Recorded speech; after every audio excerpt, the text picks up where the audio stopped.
అతి తక్కువ ఖర్చుతో తల్లిదండ్రులవ్వాలనే మీ కలను నిజం చేస్తోంది Rohit test tube baby centre Khammam. మా కోసం ఒకసారి సాంగ్ పాడతావా? మీకు నచ్చిన సాంగ్. బంగారు కల్లా బుచ్చమ్మో, బంగారు కల్లా బుచ్చమ్మో. ఈ లిరిక్ రైటర్గా అలాగే సింగర్గా ఎప్పుడు స్టార్ట్ చేసావు? అంటే నాకు చిన్నప్పటి నుంచి సాంగ్స్ అంటే చాలా ఇష్టం. అంటే ఈ సాంగ్స్ రాయడం మీ ఇంట్లో మీ డాడీ ఏమైనా వారసత్వమా? అంటే మా డాడీ కూడా ఒక కళాకారుడు.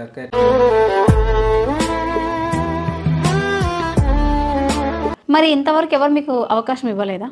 లేదక్క. ఎలా ఉంది మరి మీ ఆర్థిక పరిస్థితి? చాలా డౌన్ ఉంది అక్క. ఇప్పుడు అట్లా అంటే ఇప్పుడు చేసుకుంటా కానీ తినలేని టైప్ అనుకో. సో నాకు ఇంకా ఇంతవరకు ఈ అవకాశం రాలేదని ఎప్పుడైనా బాధపడ్డావాలా? చాలా సార్లు బాధపడ్డాను.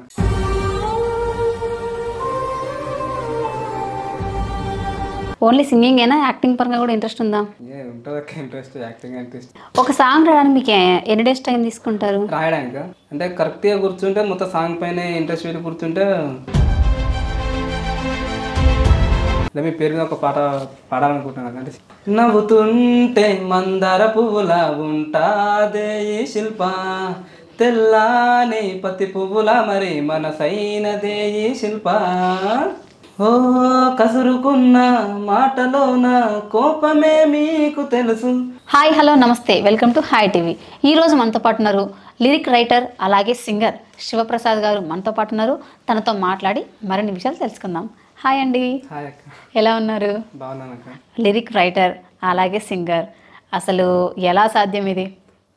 రాస్తాను అక్క పాటలు. ఓకే. నచ్చిన ట్యూన్ ఉంటే దానికి పాటలు రాస్తాను, పాడుకుంటాను. ఓకే. ప్రాపర్ ఎక్కడ, ఎంతవరకు చదువుకున్నావు, అమ్మా నాన్న ఏం చేస్తుంటారు? ప్రాపర్ వచ్చేసి నాది సిద్దిపేట అక్క. సిద్దిపేట దగ్గర వరదరాజుపల్లి మా విలేజ్. కానీ ప్రజెంట్ ఉండేది ఇక్కడ మెదక్లో చిట్యాల అనే ఊర్లో ఉంటాను నేను. ప్రజెంట్ ఒక 5-6 ఇయర్ నుంచి అక్కడనే ఉంటున్నాను నేను. ఓకే. డాడీ లేడు అక్క. డాడీ ఇప్పుడు 5-6 ఇయర్ నుంచి చనిపోయాడు. అయ్యో. డాడీ ఎక్స్పైర్ అయిపోయాడు. మమ్మీ నేను. నాకు మ్యారేజ్ అయిపోయింది అక్క. నాకు మ్యారేజ్ అయిందా? మన నక్క అంటున్నావు, ఇది తొండి. ఓకే, మ్యారేజ్ అయింది. అవును. వైఫ్ ఏం చేస్తుంటుంది? హౌస్ వైఫ్ ఏనా? ఓకే. పిల్లలా? ఒక కూతురు, ఒక పాప. ఓకే. మిమ్మల్ని చూస్తే అలా అనిపించట్లేదు నాకు, మ్యారేజ్ కానీ అబ్బాయి లాగా అనిపిస్తున్నా. ఊర్లో కొంచెం చిన్నగా ఉన్నప్పుడే చేసేస్తారు అక్క. ఓకే, చిన్న ఏజ్లోనే మ్యారేజ్ చేసేస్తారు. ఇంటర్ మధ్యలో నేను స్టడీ ఆపేశాను కదా. ఇంటర్ మధ్యలోనే స్టడీ ఆపేసిన సరికి వేరే ఏం పని లేక ఈ మ్యారేజ్ అలా చేసేసి. ఇంటర్ అయిపోగానే పెళ్ళి అయిపోయిందా? అంటే ఇంటర్ మధ్యలో ఆపేసిన తర్వాత ఒక 2 years అట్లా. ఓకే, త్వరగా పెళ్ళి అయిపోయింది. ఎందుకని అంటే ఇంకా ఎలాగో చదవట్లేదు అంటే చదువు మీరే ఆపేశారా, అంటే అమ్మా నాన్న దగ్గర సిచ్యువేషన్ బాగాలేక? పరిస్థితులు బాగాలేకనే ఆపేయాల్సి వచ్చింది, ఆపేశాను. ఓకే. ఎంతమంది మీరు అన్న తమ్ముళ్ళైనా? అంటే మా డాడీకి 2 వైఫ్లు. ఓకే. ఫస్ట్ వైఫ్కి ఒక కొడుకు అన్న. తర్వాత ఆమె నిలిచిపెట్టిన తర్వాత ఇక మా అమ్మకి 2 కొడుకులు 2 బిడ్డలు. 2 కొడుకులు 2 బిడ్డలు. మీరు రెండోవారా? అక్క తర్వాత నేను. అక్క తర్వాత మీరు. ఓకే. అక్కకు పెళ్ళి అయిపోయింది. అక్కకి పెళ్ళి అయిపోయింది. అందరికి పెళ్ళి అయిపోయింది. మరి పెళ్ళి అయిపోయింది. తమ్ముడు కూడా పెళ్ళి అయిపోయింది. మీ ఏజ్ ఎంత అండి? ఏమనుకోవద్దు అడిగినందుకు. 25 ఉంటుంది అక్క. 25. ఓకే. అదే చూడడానికి చిన్నపిల్లలా ఉన్నావు కదా. సో పెళ్ళి అయిపోయి ఒక పాప ఉందంటే మాకు నమ్మలేకపోతున్నాం, అందుకని. అందరూ అదే అంటారు అక్క బయట కూడా. ఎనీవే, ఇంతకీ ఈ లిరిక్ రైటర్గా అలాగే సింగర్గా ఎప్పుడు స్టార్ట్ చేసావు? అంటే నాకు చిన్నప్పటి నుంచి సాంగ్స్ అంటే చాలా ఇష్టం అక్క. ఇట్లా స్కూల్లో వాడేది, ఎక్కడన్నా స్టేజ్, ఇప్పుడు స్కూల్లో అవైతే స్టేజ్ ప్రోగ్రామ్ అయితే కదా అక్క, అక్కడికి వెళ్ళేది, అక్కడ వాడేది. ఇప్పుడు August 15 రోజు కూడా సాంగ్స్ ఎక్కడ వాడేది. అట్లా చిన్నప్పటి నుంచి సాంగ్స్ అంటే నాకు అట్లా ఇష్టం అయిపోయింది. అదే ఒక వృత్తిగా ఇప్పుడు ఎంచుకొని అట్లా ముందుకు సింగర్గా ఎదగాలని అడిగేస్తున్నాను అక్క నేను. ఓకే. మా కోసం ఒకసారి సాంగ్ పాడతావా? మీకు నచ్చిన సాంగ్. పాడతాను అక్క. ఇప్పుడు అంటే నేను రాసిన సాంగ్ పాడతాను. మీరు రాసిన సాంగ్సే వాడండి. ఎలాగో లిరిక్ రైటర్ అంటే మీరు రాసిన సాంగ్సే పాడాలి కదా. ఒక లవ్ ఫెయిల్యూర్ సాంగ్ పాడతాను అక్క. ఓకే, తప్పకుండా. నువ్వే నా దేవతవని నిన్నే నమ్మానే, నేను నిన్నే నమ్మానే, నా పాపమా నేను నమ్మడం, నాకు తెలియదే నా నేరమే, ఏమైందే ఉన్నట్టుండి దూరం పెంచావు, ఏమైందో తెలియక నేను పిచ్చోన్నయ్యాను, నా తప్పు ఏదైనుంటే చెప్పవే ఒకసారి, సరిదిద్దుకొని ఉంటా నీతో నూరేళ్ళు. నా మనసే నిన్నే నమ్మి తిరిగేది వెంటే, నడిచే నీ వెంటే చంపావులే ఒకసారిగా, అనుకోలేదులే తొలిసారిగా. ఇది నేను రాసిన song. Okay, love failure song రాసా అంటున్నాం. మేబీ ఏమైనా లవ్ ఫెయిల్యూర్ అయిందా ఏంటి? లేదు ఇప్పుడు ఏం కాదు చెప్పు. ఎందుకు చెప్తే మళ్ళీ ఇంటికి వెళ్ళిన తర్వాత వైఫ్ ఏమైనా కొడుతుందని భయపడుతున్నావా? ప్రజెంట్ అయితే ఏం లేవు అక్క లవ్ సార్. మ్యారేజ్ అయిపోయినాక ఇంకేముంటాయి అంటే ఏమో మ్యారేజ్ బిఫోర్ ఏమన్నా అలా మ్యారేజ్ బిఫోర్ ఉందా? ఓకే, అందుకే ఈ సాంగ్ రాసావా? ఏదో ఫీలింగ్ కొంచెం తెలుసు కాబట్టి రాయాలనిపించింది, రాశాను. ఓకే, అంటే ఈ సాంగ్స్ రాయడం మీ ఇంట్లో మీ డాడీ ఏమైనా వారసత్వమా? అంటే మా డాడీ కూడా ఒక కళాకారుడు అక్క. ఎట్లా అంటే వెనకాల ఇప్పుడు నాటకాలు నాటకాలు విలేజ్లలో వేస్తుండే కదా అక్క. అట్లా మా డాడీ ఇట్లా అంటే మా రిలేషన్స్ అంతా అట్లా వెళ్ళేది అప్పుడు నాటకాలకు. అంటే వాళ్ళు కూడా సాంగ్స్ వాడేది, వాళ్ళు కూడా సాంగ్స్ వాడేది, ట్యూన్స్ కూడా వాళ్ళే సొంతంగా క్రియేట్ చేసుకుని వాళ్ళు కూడా వాడుకునేది. ఓకే, సో మా డాడీ కూడా కళాకారుడే. సో అలా వచ్చిందంట మీకు కూడా. Maybe super. ఇంకా సాంగ్స్ చాలా రాశారనుకుంటా, ఎందుకంటే విన్నా నేను ఇది జవాన్ గురించి కూడా. ఆర్మీ కోసం అంటే ఇప్పుడు ఇది మన సీఎం రేవంత్ రెడ్డి సాంగ్ 3 రంగుల జెండా పాట ఉంది కదా. అవును, ఆ ట్యూన్ నాకు ఫస్ట్ ఆ సాంగ్ వినగానే ట్యూన్ నాకు చాలా పవర్ఫుల్ మ్యూజిక్ అనిపించింది. ఓకే, ఆ ట్యూన్ కి నాకు ఏమనిపించింది అంటే ఇంత పవర్ఫుల్ మ్యూజిక్ ఒక పవర్ఫుల్ పర్సన్ కి ఉండాలని. ఇప్పుడు మన దేశం కోసం ఆర్మీ కంటే పవర్ఫుల్ ఎవరక్క, మన దేశాన్ని కాపాడుతున్నారు వాళ్ళు. అందుకని వాళ్ళ కోసం రాయాలనిపించింది నాకు. నాకు చిన్నప్పటి నుంచి కూడా ఆర్మీ అంటే కూడా చాలా ఇష్టం, దేశం అన్న ఆర్మీ అన్న. సో వాళ్ళ కోసం రాయాలనిపించి ఆ ట్యూన్ కి నా లిరిక్స్ రాశాను అక్క నేను. ఓకే, పాడినాను ఒక్కసారి. ఓకే. మన దేశపు జెండా వట్టి బార్డరు కై కదిలినాడు అగ్గరో మన దేశపు సైనికుడు, దేశం కోసం ఎదిరించి నిలిచే మనగాడు, మండే ఎండలో అగ్గవుతాడు, వణికే చలిలో మంచవుతాడు, జోరు వానలో పిడుగై ఉంటాడు, ఏదేమైనా వెనుకడుగే వెయ్యను అంటాడు, ప్రాణాలే పోతాయని తెలిసి గాని వచ్చాడమ్మో, ప్రాణమే నా దేశందని సిద్ధమయ్యే యుద్ధానికి. ఇది పల్లవి. Okay, super. నేనే రాశాను అక్క ఇది. మీరే రాశారు? ఇంకా చరణం కూడా ఉంటుంది అక్క. దేశమే నా ఇల్లంటాడు, దేశ ప్రజలే నా వాళ్ళంటూ మన కోసమే పోరాడుతున్నాడో, నా దేశమే నా ప్రాణం అంటాడో, గాయాలెన్ని తగిలిన గాని పోరాటం ఆపను అంటూ మన దేశం గెలవాలంటాడో, సచ్చే వరకు పోరాడుతుంటాడో, భరతమాత ముద్దు బిడ్డ మరవబోదు నిన్ని గడ్డ, ప్రాణాలే పోయినా గాని అమరుడై మాతో ఉంటావు. సూపర్. ఇంత చక్కగా పాడుతున్నావు, ఇంత చక్కగా రాసావు, సూపర్ అసలు. మరి ఇంతవరకు ఎవరు మీకు అవకాశం ఇవ్వలేదా? లేదక్క. ఇప్పుడు అంటే ఇట్లా ఈవెంట్లో ఛాన్స్ అయితే వచ్చింది. ఎట్లా అంటే ఇట్లా ఇన్స్టాలో వాడుతున్నప్పుడు ఒక నవీన్ అనే ఒక బ్రదర్, ఆయన కూడా సింగరే, అతను చూసి బ్రో మీరు చాలా బాగా వాడుతున్నారు, ఇట్లా ఈవెంట్లో ట్రై చేయండి, ఇంకా మీకు ముందు ముందు ఫేమస్ అని చెప్పేసి అంటే అతని ద్వారా ఈవెంట్లోకి వెళ్తున్నాను ఒక 2 months నుంచి అట్లా. ఓకే, ఈవెంట్కి వెళ్తే ఎంత ఇస్తాం మీకు మరి పేమెంట్? ఏముంటుంది అక్క 1000 అంతే. ఓకే, మేబీ ఎప్పుడైనా ఇప్పుడే. అవును, ఓకే. పేమెంట్ కొంతమంది ఎగ్గొడుతుంటారు, మీకు ఎప్పుడైనా జరిగింది అలా? నేను వెళ్ళింది ఒక 2-3 ఈవెంట్స్, నాకు అట్లా ఏం జరగలేదు. అలా ఏం జరగలేదు అంటే బేసిక్గా జరుగుతుంటాయి కానీ నాకు ఇంత అంటే ఇంకా ముందు ఏమో చెప్పలేం, కానీ ప్రజెంట్ అయితే వెళ్ళింది తక్కువనే కదా. సో లేదు. ఎలా ఉంది మరి మీ ఆర్థిక పరిస్థితి? ఈ ఆర్థిక పరిస్థితి ఇప్పుడు చాలా డౌన్ ఉంది అక్క. ఇప్పుడు ఎట్లా అంటే ఇప్పుడు చేసుకుంటే కానీ తినలేని టైప్ అనుకో, అంటే రెక్కాడితే రొక్కాలని టైప్ అక్క. ఇప్పుడు అంటే చేసుకుంటే తినాలి ఆ రోజు. ఇక కొంచెం ఎదిగదాకా ఇబ్బంది లేక తప్పదు. అవును, ముందడికి వేయాలి కదా తప్పదు. అవును. మరి జాబ్ ఏం చేయట్లేదు? జాబ్ ఏం లేదక్క, ఊర్లో కదక్క ఏం జాబులు ఉన్నాయి. ఇక ఊర్లో ఏం జాబులు ప్రజెంట్ అయితే అట్లా ఇంట్లోనే. ఇక వ్యవసాయం చేస్తావా? అగ్రికల్చర్ అంటే వెళ్తాను అట్లా, ఇక అమ్మ నేను అట్లా వెళ్తాను. సాంగ్స్ అయితే చాలా మంచిగా రాస్తున్నారు. ఓన్లీ సింగర్గా రైటర్గానే అవ్వాలనుకుంటున్నారు అంటే ఇంకా జాబ్ ఏమైనా చేద్దాం అట్లా ఏం లేదా? లేదక్క, నాకు చిన్నప్పటి నుంచి సింగింగ్ పరంగా ఇష్టం. సో సింగర్గానే ఎదగాలని ముందుకెళ్తున్నాకు. అంటే ఇండస్ట్రీ గురించి తెలిసిందే, ఇప్పుడున్న ఈ సిచ్యువేషన్ ప్రతి ఒక్కరు ఫోక్ సింగరు, ఫోక్ డాన్సర్ అని చెప్పేసి ప్రతి ఒక్కరు ఇలానే అవుతున్నారు కదా. సో మీలాంటి వాళ్ళకి ఎలా మరి ఇక ఛాన్స్? మీరు ఎంత కష్టపడితేనే కదా. ఆడిషన్స్కి ఎప్పుడైనా వెళ్ళారా? అంటే లేదా ఆడిషన్స్ గట్రా ఏం ట్రై చేయలేదు నేను ఇంకా.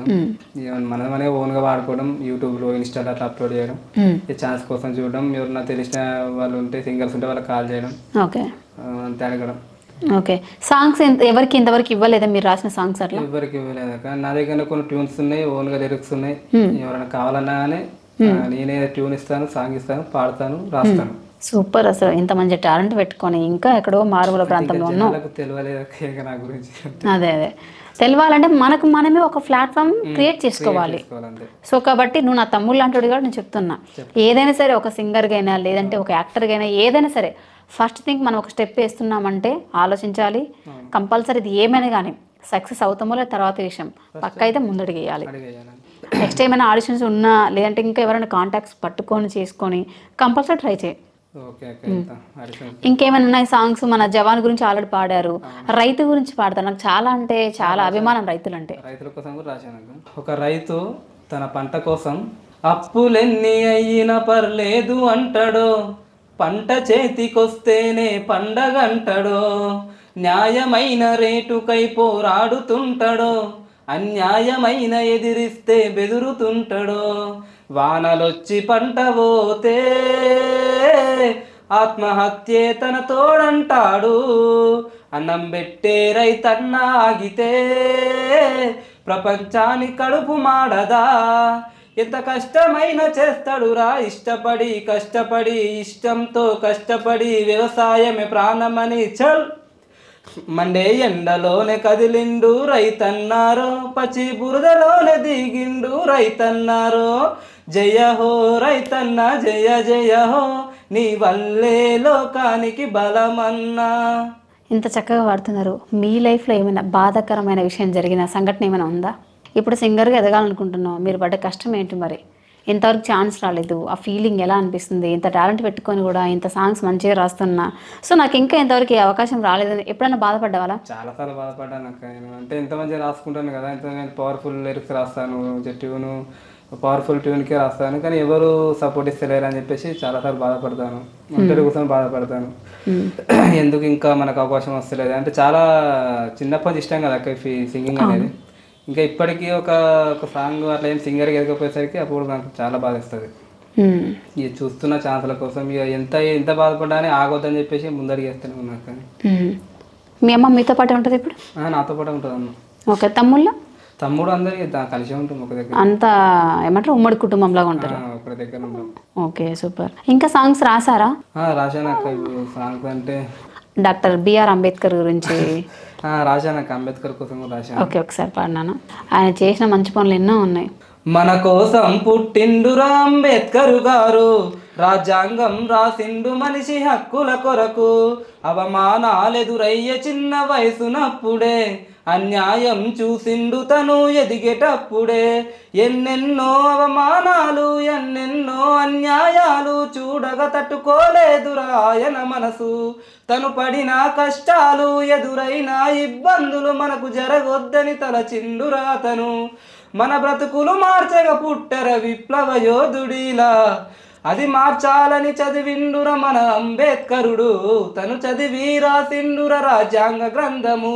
ఓహో జై జై జై భీమ్ అంటూ వేద్దమురడుగు, జై భీమ్ అంటే ధైర్యమని చెప్పేద్దాం మనము, జై భీమ్ అంటూ అడిగేస్తే రాద ధైర్యము, జై భీమ్ అంటూ వినిపిస్తే రావాలే ధైర్యము. సూపర్ నాన్న. ఇది అంబేద్కర్. ఓన్లీ సింగింగ్ ఏనా, యాక్టింగ్ పరంగా కూడా ఇంట్రెస్ట్ ఉందా? ఎందుకు ఉండదు అక్క. అంటే నార్మల్గా మీరు అన్నారు కదా, నా గోల్ ఎంతసేపు అయినా కానీ సింగర్ అవ్వాలనుకుంటున్నావు కదా, సో యాక్టర్గా కూడా చేయాలని ఉందా? ఉంటుంది అక్క ఇంట్రెస్ట్, యాక్టింగ్ ఇంట్రెస్ట్. సింగింగ్ ఇంకా సింగింగ్ అంటే కొంచెం చాలా ఎక్కువ, దీనికంటే ఒక 50% సింగింగ్ ఎక్కువ నాకు ఇష్టం. పాడడం సింగర్గానే ఇష్టం ఎక్కువ ఇష్టం, కానీ యాక్టింగ్ ఛాన్సెస్ ఎవరు అవును ఖచ్చితంగా చేస్తారు. మీకు ఫోక్ సింగర్స్లో బాగా ఇష్టమైన వ్యక్తి ఎవరు? సింగర్స్ అంటే ఇప్పుడు ఆల్రెడీ పాడిన అంటే ఉన్న సింగర్స్. ఉన్న సింగర్స్ ఇష్టం అంటే ఏం లేదా, మీకు మీరే ఇన్స్పిరేషన్? అంతే. అవును, చెప్పలేము, ఎవరికి వారే ఇన్స్పిరేషన్ అనుకుంటే మనం బతకగలుగుతాం ఒక్కోసారి. సింగర్స్ అంటే నాకు అందరూ ఆల్మోస్ట్ అందరూ అనే సాంగ్స్ ఇష్టమే నాకు, ఆల్మోస్ట్ అందరూ బాగానే పాడతారు. ఫోక్ అంటే ఆల్మోస్ట్ అందరు ఇష్టమే, అందరు బాగానే పాడతారు అక్క. ఒక పేరు అంటే ఏం చెప్పలేకపోతున్నాను. ఓకే. మూవీ సాంగ్స్ కూడా పాడతావా? పాడతాను అక్క మూవీ సాంగ్స్. ఓకే, పాడు మరి ఒకసారి. ఒకటి మురారి సినిమాలో ఒక సాంగ్ పాడతాను. చందామామనా? బంగారు కళ్ళ ఓకే.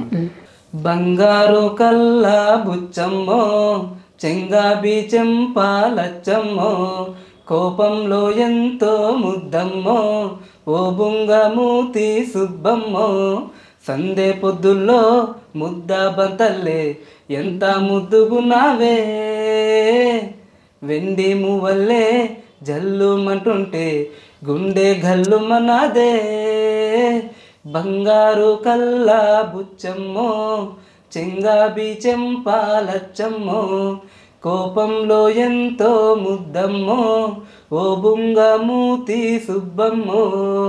ఈ సాంగ్ మీ వైఫ్ కోసమే కదా?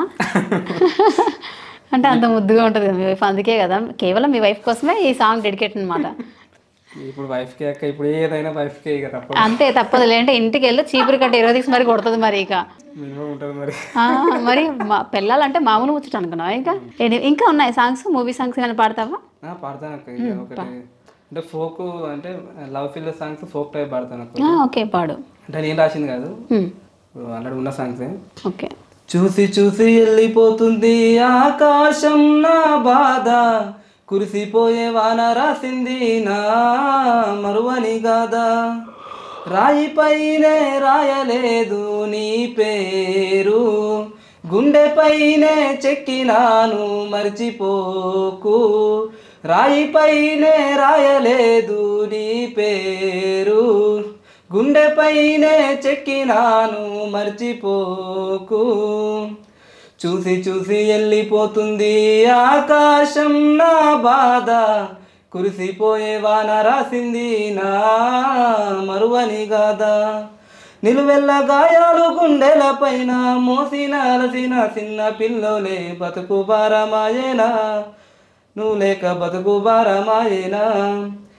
ఒక సాంగ్ రాయడానికి మీకు ఎన్ని డేస్ టైం తీసుకుంటారు? రాయడానికి అంటే కరెక్ట్గా కూర్చుంటే మొత్తం సాంగ్ పైన ఇంట్రెస్ట్ పెట్టి కూర్చుంటే అయిపోతుంది ఒక 3-4 అవర్స్లో.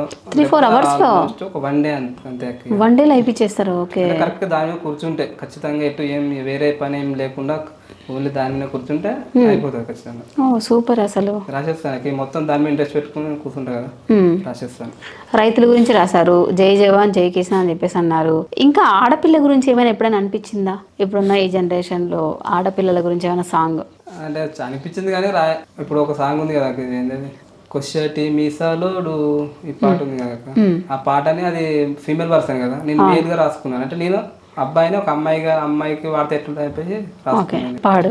కోసేటి సూపులది గా పిల్ల గుచ్చేటి మాటలది, మెచ్చేటి నవ్వులతో చూసేటి సూపులతో నా మనసు దోచినది, సరిజోడు కుదిరేటట్టు నా ముందు వేషాలే వేస్తున్నది, మత్తెక్కే మందోలే నా ముందుకొచ్చింది బంగారం వస్తుంటేది, ఆమె కళ్ళల్లో చూస్తుంటే నాకేదో అయ్యే నా ప్రాణం ఆగకనే, ఆమె వెచ్చాని ఎదపైన ఉంటాను నూరేళ్ళు తాలి బొట్టునై, ఉర్రు తలుగుతుందో ప్రాణం లవ్వడగోరుతుందో, కళ్ళల్లో తిరుగుతుందో నా మనసులో మెదులుతుందో, ఉర్రు తలుగుతుందో ప్రాణం లవ్వడగోరుతుందో, కళ్ళల్లో తిరుగుతుందో నా మనసులో మెదులుతుందో. చాలా చక్కగా పాడుతున్నావు తెలుసా. థ్యాంక్ యూ అక్క. ఇంకా సాంగ్స్ ఏమైనా పేరెడ్ సాంగ్స్ కూడా పాడతావా? పేరెడ్ సాంగ్స్ అట్లా ఏం ట్రై చేయలేదు అక్క. అవునా? ఇప్పుడు మన ఎవరు నరసింహలాగా కూడా ఏమన్నా పాడతావా పేర్ల నేమ్స్ తోటి? రాయొచ్చు కానీ ఎప్పుడు పాడలేదు. నా కోసం ఏమైనా పాట పాడతావా మరి? పాడతా. Okay thank you. మీ పేరు మీద ఒక పాట పాడాలనుకుంటున్నాను. అంటే శిల్ప కదా మీ పేరు. ఒక సాంగ్. నవ్వుతుంటే మందార పువ్వులా ఉంటాదే ఈ శిల్ప, తెల్లాని పత్తి పువ్వులా మరి మనసైనదే ఈ శిల్ప, ఓ కసురుకున్న మాటలోన కోపమే మీకు తెలుసు, కోపం వెనుక దాగి ఉన్న ప్రేమ నాకే తెలుసు, ఓర చూపే చూస్తూ ఉన్న చూపులే మీకు తెలుసు, చూపు వెనుక దాగి ఉన్న బాధ నాకే తెలుసు, తన గాజుల సప్పుడు గలగల గలగల ఊగుతున్న జుంకల తన కందం, కాళ్ళకు వేసిన గజ్జల సప్పుడు వచ్చిన సప్పుడు గల్ గల్ తనకే అందం, నవ్వుతుంటే మందార పువ్వులా ఉంటాదే ఈ శిల్ప, తెల్లాని పత్తి పువ్వులా మరి మనసైనదే ఈ శిల్ప. చాలా బాగుంది సాంగ్. Thank you. అది రాసుకున్నారా లేదంటే ఇప్పటికిప్పుడే ఓన్గా వాడారా? లేదు, ఇప్పటికిప్పుడే ఓన్గా. ఓ మై గాడ్, ఇంత టాలెంట్ మీ దగ్గర అసలు. చూడండి, ఇప్పటికిప్పుడే నా పేరు మీద ఇలా సాంగ్ పాడారు, కాకపోతే చూసేకి తగ్గిరవ అదే నాకు సాంగ్ పాడడం రాదండి. సో ఆ ట్యూన్ తీసుకొని నా కోసం ఇలా పాడాడు, చాలా గ్రేట్ అసలు. ఇంకా ఏమైనా సాంగ్స్ రాసావా? ఇప్పుడు వినాయక చవితి వస్తుంది, లేదంటే బతుకమ్మ వస్తుంది, ఇట్లా అయినా కానీ రాయలేదు అక్క, ఇప్పుడే కదా ఇక రాద్దాం ముందు ముందు. సినిమా పాటలు ఓకే. ఒక ఊరు విలేజ్ సాంగ్ పాడతాను, ఒక విలేజ్ సాంగ్. విలేజ్ గురించా? అంటే అంటే అలా ఉన్న సాంగే పాడతాను అంతే. ఎట్లుండేరా ఊరు ఎట్లుండేరా, వెనకాట మన ఊరు ఎట్లుండేరా, అన్నదమ్ములోలే ఉన్నామురా, ఈ అడ్డుగోడలెవడు పెట్టిండురా, ఈ కులము ఆ కులము తేడాలు లేకుండా వరుస పెట్టి పిలుచుకున్నామురా, ఒక చెట్టు నీడాన 100 మంది ఉన్నట్టు ఊరంతా ఒక్కటై ఉన్నామురా, చెట్టు కొమ్మలు విరిగి నిలువ నీడా లేక ఊరాగమైతుంటే ఊరుకుంటా వెందిరా, ఎట్లుండేరా ఊరు ఎట్లుండేరా, వెనకట మన ఊరు ఎట్లుండేరా, అన్నదమ్ములోలే ఉన్నామురా, ఈ అడ్డుగోడాలెవడు పెట్టిండురా, దసరా పండుగ నాడు జమ్మికెళ్తా ఉంటే కళ్ళ సంబూరా మేనూరా, అప్పుడు ఊరు మొత్తం ఒక్క చోటారా, నేడు పార్టీలు పగలంటూ మన వాళ్ళు మందంటూ వీధి వీధికో జట్టురా, ప్రతి ఇంటికొక జమ్మి చెట్టురా, బడికాడ బాగోతం ఆడుతున్నారంటే సాపలెత్తుకొని వెళ్ళామురా, కలిసి కాలక్షేపం చేసామురా, పక్క ఇంట్లో నేడు ఫంక్షన్ అవుతుందంటే మనకు వాళ్ళకి మాటలు లేవని తలుపు మూస్తున్నారు పొద్దు ఊకంతనా, ఆ బాగోతాలెటువాయేనో మన ఊరి అందాలు ఏమాయేనో, ఆ వైభోగం ఎటువాయేనో ఊరికి వైరాగ్యం ఎట్టొచ్చేను. సూపర్. నిజంగానే అప్పట్లో విలేజ్లో అలా ఉండేది, అసలు ఇప్పుడు ప్రజెంట్ విలేజ్లో ఎక్కడ ఉంటున్నారు, మొత్తం సిటీకే వచ్చేస్తున్నారు. ఉన్నా కానీ అప్పట్లాగా లేరు ఇక. అవును, చాలా మారిపోయారు. ఇప్పుడు నిజం చెప్పండి, కులం అని రాజకీయాలని మతాలని ఇవే ఉంటున్నాయి అసలు. వాళ్ళు అయిపోతున్నారు. వెనకనే బాగుండేది లైఫ్. ఈవెంట్స్కి వెళ్తారు కదా, మంత్లీకి ఎన్ని ఈవెంట్స్ వస్తుంటాయి మీకు? చెప్పలేదు అంటే నేను వెళ్ళిందే ఒక 3-4 అట్లా అంతే, అది కూడా ఒక 3 months. ఓకే, 3 monthsకి 4 వచ్చినాయి నాకు అంతే. అంతే, ఓకే. తెలియదు కదా, ఇంకా ముందు ముందు తెలుస్తుంటే ఇంకా పిలుస్తుంటారు, ఇప్పుడే స్టార్ట్ కదా. ఎటువంటి సాంగ్స్ పాడడం మీకు ఎక్కువగా ఇష్టం? నాకు సినిమా పాటలు, ఫోక్ సాంగ్స్, సెంటిమెంటల్ అన్ని సాంగ్స్, ఏ సాంగ్స్ అయితే ఆ సాంగ్స్ వాడతాను. ఛాన్స్ వస్తే ఏ సాంగ్ అని ఖచ్చితంగా వాడతాను, ప్రాణం పెట్టి పాడతాను, నా ప్రాణం పెట్టి వాడతాను సాంగ్ కోసం. అమ్మ గురించి సాంగ్ రాసావా? బేసిక్గా అబ్బాయిలకి అమ్మ ప్రేమ అంటే చాలా ఇష్టం, అదే అమ్మాయిలకైతే నాన్న ప్రేమ అంటే చాలా పిచ్చి ఇష్టం, ఇక నాన్న లేని లైఫ్ లేదు. సో కాబట్టి అమ్మ గురించి ఏమైనా సాంగ్ రాసా? ఎందుకంటే నేను 2 అబ్బాయిల తల్లిని, సో 2 పిల్లలు, నాకు కూడా 2 అబ్బాయిలే. అంటే ఇప్పుడు ఇక్కడ ఉంటే కనుక మమ్మీ ఇప్పుడు వస్తావు, సో అలా ఉంటుంది అన్నమాట, ఆ ప్రేమ వేరే బాండింగ్. వచ్చు, అమ్మ పాటలు అయితే వచ్చు. ఓకే, సరే పర్లేదు, పాడండి. అమ్మ నాన్న విలువ తెలుసుకోవారే, నువ్వు పైనుంచి ఊడి పడ్డావా జారే, అమ్మ కడుపులో నగడ్డవు, ఆమె కంటే నేను బిడ్డవు, నాన్న ఇస్తే నేను జన్మవు, మరి లేకుంటే నువ్వు తెలువవు, ఒక్క నిమిషం నిన్నే నువ్వే అడుగు, నీ దేహం ఏడిదని, ఆ విషయం నీకే తెలియకుంటే మరి బతికున్న శవమ్మని, అమ్మ నాన్న విలువ తెలుసుకోవారే, నువ్వు పైనుంచి ఊడి పడ్డావా జారే, ఆకలైనప్పుడల్లా అడగకుండా అమ్మ పాలనిచ్చేరా, ఇంతే ఇస్తానని వంతే గింతే ఇస్తానని వంతులు పెట్టిందా, వారి ఆకలి చంపిందా, ఒక్క నిమిషం నిన్ను వాళ్ళు కాదనుకుంటే నీ దేహం యాడిదిరా, నీకేమో 1000 ఏళ్ళు వాళ్ళకు 100 ఏళ్ళు ఉన్నట్టు విర్రవీగకు వారే, అమ్మ నాన్న విలువ తెలుసుకోవారే, నువ్వు పైనుంచి ఊడి పడ్డావా జారీ. సూపర్. ఈ సాంగ్ వింటుంటే నిజంగానే అసలు చాలా బాధ. అసలు నిజం చెప్పాలంటే అమ్మా నాన్న బరువు అయిపోతున్నారు అసలు, ఎక్కడంటే అక్కడ రోడ్డు మీద వదిలిపెట్టడమే. చాలా చూస్తున్నాం, వృద్ధాశ్రమం అని ఇలా అమ్మ నాన్నని ఎంత సంపాదిస్తే ఏం లాభం, అమ్మ నాన్న చూడకుండా ఎన్ని గుళ్ళకి వెళ్తే ఏం లాభం. అంతే వాస్తవం. ఇంట్లో ఫస్ట్ అమ్మ నాన్నే కదా మనకి, అమ్మ నాన్న దైవంతో సమానం, వాళ్ళే కదా మనకి, వాళ్ళేంది మనం ఎన్ని గుళ్ళకి వెళ్తే ఏం లాభం, నువ్వు ఎంత సహాయం చేస్తే ఏం లాభం, ఫస్ట్ అమ్మ నాన్న కూడు పెడితే నీ ఏదైనా. ఓకే, ఎనీవే ఒక మంచి మెసేజ్ ఇచ్చారు, ఒక పాటలో అంత మంచి మెసేజ్ ఉంది అసలు. ఎనీవే మీలాంటి వాళ్ళకి మంచి మంచి అవకాశాలు రావాలని నా తరపున, మా హాయ్ టీవీ తరపున మనస్ఫూర్తిగా కోరుకుంటున్నా. శివప్రసాద్ గారికి అయితే మంచి మంచి అవకాశాలు రావాలని. ఎనీవే థ్యాంక్ యూ అండి. అలాగే మరింత